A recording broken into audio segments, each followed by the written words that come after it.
हजरत फातिमा रज़ियल्लाहु अन्हा को जन्नत की तमाम औरतों का सरदार भी कहा गया है।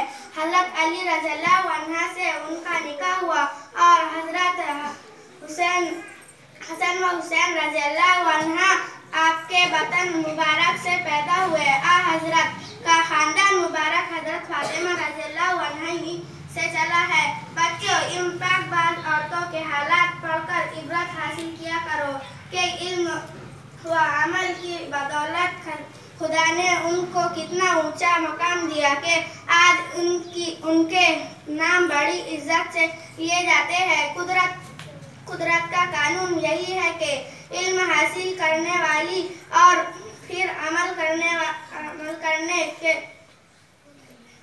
से अपने आप को आरास्ता करने वाले बच्चे और बच्चियां यकीनन दोनों जहां में इज्जत पाएंगे। अल्लाह पाक